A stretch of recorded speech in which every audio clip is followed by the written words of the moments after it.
Long, slender fingers curled around Kana's neck. "Help!" Kana managed to whisper as the tall woman's face came closer. Kana could smell the stench of decay coming from the Hachishaku-sama. Her eyes widened as she gazed into the dark, hollow eyes of the demon.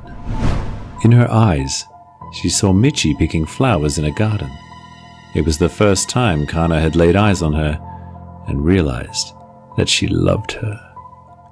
She saw Michi looking at her shyly and then laughing at something Kana had said. Someone then came up behind Michi, someone taller and dressed in a dark robe. The man behind Michi grasped the chain around her neck and pulled. Michi cried out as she was dragged away. Kana tried to reach for her, but Michi slipped from her grasp. "Remember what you did?" Hachishaku-sama hissed in her ear. "You have to pay for your sins. You have to return to hell where you belong." Kana was mesmerized by the vision she was shown in Hachishaku-sama's eyes. The second she saw Michi, her heart was wrenched with pain. She remembered that day. She remembered why she was condemned to hell.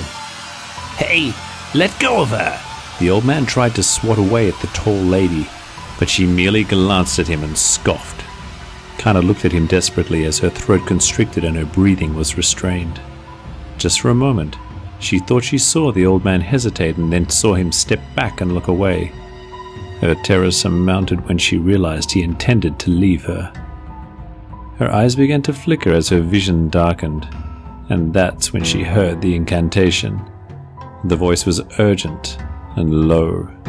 Kana saw wisps of brilliant light, and then suddenly she heard a sound. A child's laughter, pure and happy.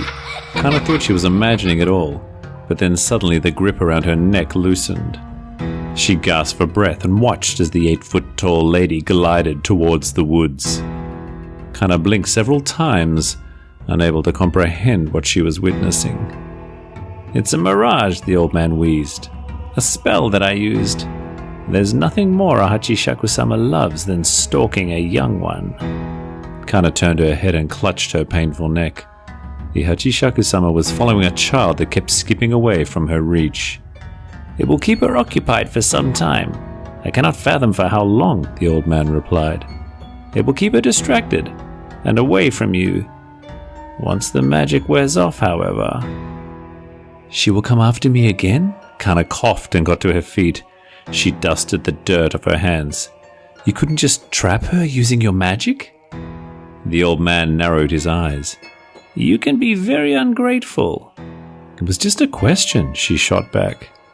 "If I could, I would." Kana stared at the old man dubiously.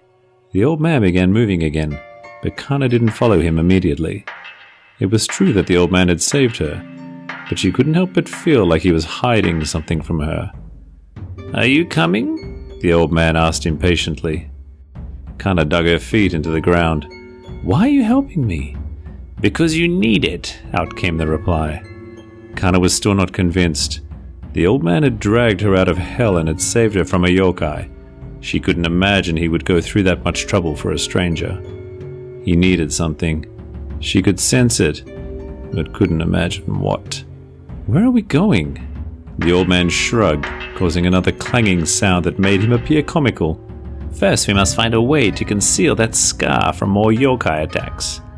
I have an idea, and I think—" "I want to see my mother," Kana interjected. She held her chest.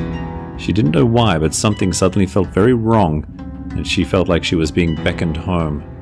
She turned on her heels and began walking briskly towards her home. "I wouldn't advise that," he called out. Then, after a pause, he spoke again. "All right, I will accompany you." Kana turned her head to look at him. There it was again, his insistence to join her.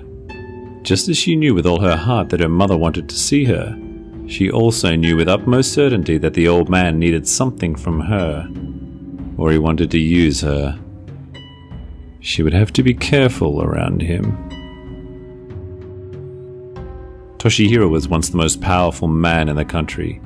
He'd become emperor at a very young age and was married off quickly to produce heirs, and had several loyal men who followed his every command. He never abused the trust of anyone and ruled the country with a firm hand, but also with kindness. The people loved him and revered him for being just in his actions. His wife was faithful and loving, but following the birth of their third son, she passed away. Toshihiro couldn't bring himself to remarry and took care of his 3 sons with love. He made sure that they received a quality education and were humble and disciplined. But as the boys grew older, he began to notice that his youngest son, Akihito, was developing a desire for dark arts. Toshihiro came from a line of sorcerers, but had never once honed his skills nor used them to rule his kingdom. He knew that magic, good or bad, had consequences. Somehow his youngest, Akihito, had learned that he had the blood of one of the greatest sorcerers and decided to practice it. But it was never for good. He abused animals and birds, and on more than one occasion he had used his powers on servants, dismembering them in the process.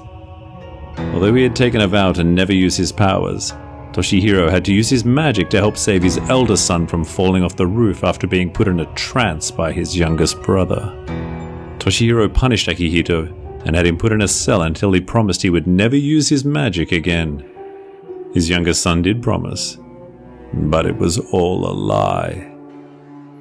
Toshihiro had gone off to another kingdom to discuss the terms of trade. When he returned more than a month later, he returned to a palace full of corpses. The servants, the guards, and his 2 sons lay in a pool of blood. He entered the throne room and saw his son sitting casually on the throne and licking blood from his fingers. Beside him stood a tall man in dark robes. "You've finally returned," Akihito said with disinterest. "Jiro and I have been awaiting your arrival." Toshihiro called for his guards who had accompanied him on his trip. None of them came. "While you were looking at the corpses, I had Jiro put the guards in a trance. They answer only to me now." Toshihiro came forward. "What is the meaning of this? Did you kill your brothers? How low have you sunk? How could you do this to your family? Get up from my throne. You have not earned it." "But I have," Akihito smirked. "I did kill everyone who got in the way of me and my throne.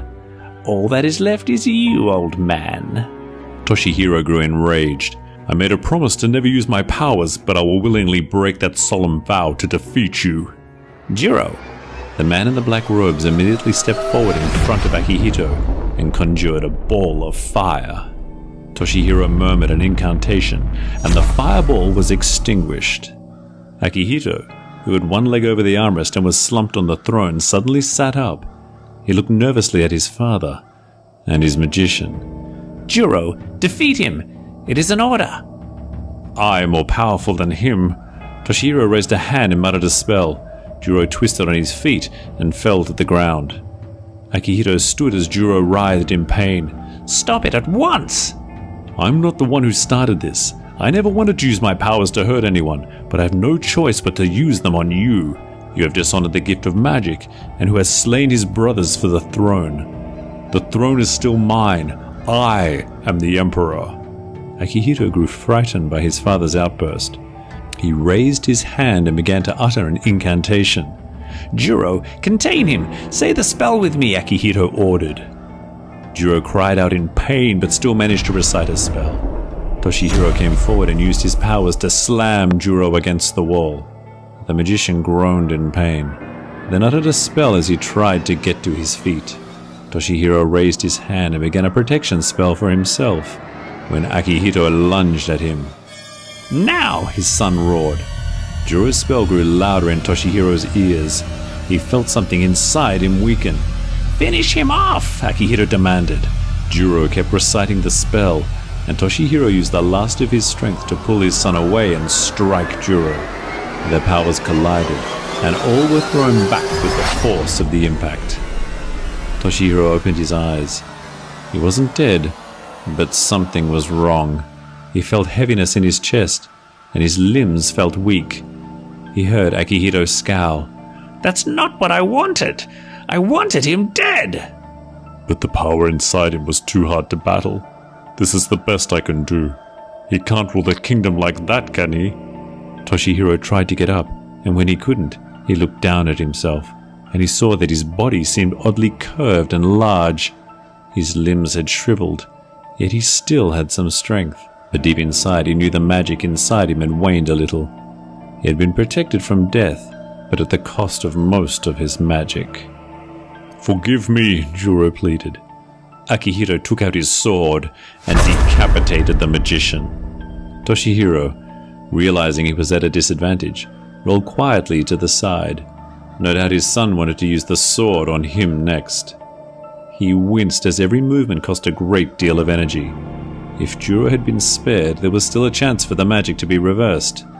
With him dead, turning back to his former self would pose a challenge. Toshihiro hid from his son, even as Akihito launched an extensive search for him. Every room was checked, and every door was opened. The guards, who were entranced, did Akihito's every bidding. It was easy for Toshihiro to hide. His short stature allowed him to hide behind furniture and screens. He used his body as an advantage. He had seen himself in the mirror. The idiotic and inept Juro had turned him into a cooking pot. A year passed, and Toshihiro hid in the palace, not knowing where else to go. He saw how cruel his son was, and how he had adopted tyranny as a means to rule the kingdom. His kingdom was plunged into darkness and despair. Akihito did marry, but was not once faithful. He had several affairs with many women and the maids. One of them had even gotten pregnant. She was unceremoniously thrown away from the palace when he found out. It wasn't until 5 years had passed that Toshihiro overheard a magician conversing with Akihito. The magician explained to Akihito that his powers had greatly reduced after he had used them to create gold and jewels and put people into trances. The magician warned him that once the magic wore off, his wealth that was made through magic would disappear too. His only hope was to sacrifice his child. The child would have powers within him or her. Those powers could be unleashed and absorbed by a family member. Akihito grew depressed. His wife had borne children, but none of them had survived. He decided to execute his wife and marry another woman. She failed to bear any children at all, and Akihito considered using magic to create a child. The magician warned him that doing so was against the rules of nature, and a child could only be born into this world naturally. Akihito grew frustrated and remarried once more. This time there was a child, but he was stillborn, and so he executed his wife once more. As time passed, the doctors advised Akihito that he had developed an ailment and he would not be able to produce children. Toshihiro had smiled at the news. His son hadn't realized that overusing magic took a toll on the body. What's more, his son had quite forgotten that he did have a child with a maid that he had thrown out years ago. But Toshihiro hadn't forgotten, and so after 10 years in hiding, he finally left the palace to go in search of the child.